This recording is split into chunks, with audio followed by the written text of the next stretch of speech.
Sorry for late uploading, क्योंकि इन दिनों मैं थोड़ी बिज़ी थी इस वजह से। और नेक्स्ट वर्ड इज़ हुडविंग। हुडविंग का मतलब होता है धोखा देना, किसी को डिसीव करना, ठीक है। डिसीव का मतलब भी धोखा देना है, चीट करना। स्विंडल, स्विंडल जब यहाँ पे एक इम्पोर्टेंट वर्ड आ रहा है, अभी हम इसको अंडरलाइन। स्विंडल का मतलब भी होता है किसी को चीट करना या धोखा देना। डिलूड का मतलब भी धोखा देना होता है। और होएक्स का मतलब भी धोखा देना होता है।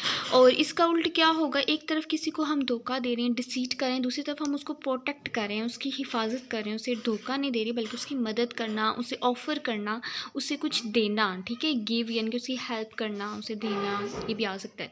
कैविटी जो है, कैविटी का मतलब होता है किसी चीज़ का खाली होना। हालो का मतलब भी खाली होता है, ठीक है। क्रेटर का मतलब होता है घड़ा पड़ा हुआ है किसी चीज़ के अंदर, उसमें खाली होना, घड़ा, क्या कह सकते हैं उसको हम,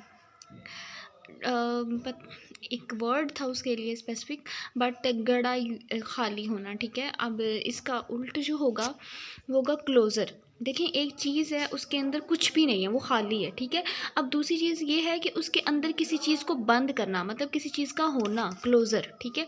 अब सॉलिड कैसे आएगा, आपको पता है कि सॉलिड के अंदर मॉलिक्यूल्स होते हैं ना, वो आपस में क्या होते हैं, बिल्कुल कंजस्टेड हुए होते हैं, बिल्कुल आपस में जुड़े हुए होते हैं। जबकि इसके बरक्स जो गैस होती है, गैस के मॉलिक्यूल्स फार अवे होते हैं, एक दूसरे से बहुत दूर होते हैं, तो वो एक किस्म का उसमें एक कैविटी क्रिएट हो जाती है। जबकि सॉलिड में अगर देखा जाए तो सॉलिड के मॉलिक्यूल्स एक दूसरे के साथ मिले हुए होते हैं, तो उसमें कैविटी नहीं होती, वो भरे हुए होते हैं, ठीक है।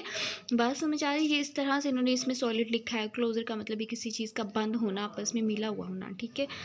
प्रोपागेट का मतलब होता है बढ़ाना, किसी चीज़ को प्रोलिफरेट करवाना, ये हमने पीछे भी पढ़ा था। प्रोलिफरेट का मतलब इंक्रीज़ होना, मल्टीप्लाई, इंक्रीज़ या फिर स्प्रेड होना, फैल जाना।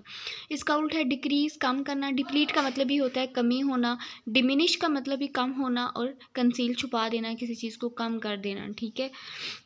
सगैसिटी का मतलब होता है अक्लमंदी। विजडम का मतलब भी अक्लमंदी होता है। इनसाइट, बसीरत, यानी कि जो इंसान आगे की सोचने वाला हो, अकल, हर चीज़ को सोच समझ के करने वाला हो। पेनिट्रेशन का मतलब होता है घुसना, वैसे इसका ये भी मतलब होता है। और इसका एक और वर्ड मतलब होता है किसी चीज़ तक रसाई होना, ठीक है, कि ये पता है हमें, इल्म का होना, समझ आ गया। इंटेलिजेंस हो गया। इसके बाद इसका उल्ट क्या है, एक तरफ अक्लमंदी होना, दूसरी तरफ जाहलियत का होना, इग्नोरेंस, किसी चीज़ का इल्म ना होना, स्टूपिडिटी, ये भी हम पीछे पढ़ के आए हैं ये दो वर्ड्स, ठीक है। आगे है नेक्स्ट इम्प्रॉम्प्टू। इम्प्रॉम्प्टू का मतलब होता है बगैर तैयारी के, यानी कि कोई स्पीच डिलीवर करना बगैर तैयारी के, कि आपने कोई भी ये स्पीच दी है, ये इम्प्रॉम्प्टली दी है, ठीक है, यानी कि बगैर तैयारी के दी है। अनरिहर्स्ड, पता है रिहर्सल होती है ना किसी भी चीज़ से पहले, किसी चीज़, उस चीज़ कोई, अगर हमने कोई कंपटीशन है, कोई टैबलो है, या फिर कोई स्पीच करनी है, तो उसकी पहले हम रिहर्सल करते हैं।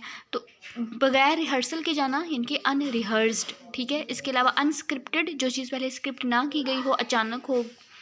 स्पॉन्टेनियस यानी कि अचानक हो, ठीक है। इसके बाद इसका उल्ट क्या है, एक तरफ आप तैयारी के जाना, बगैर तैयारी के, दूसरी तरफ प्लानिंग करके जाना। डिलाइबरेट यानी कि पूरा इरादा करके जाना, पूरे अपनी तरफ से तैयार होके जाना। Next word is garrulous. Garrulous का मतलब होता है जो इंसान बहुत बोलने वाला होता है। This person is very very garrulous, यानी कि बहुत टाकटिव है, ठीक है।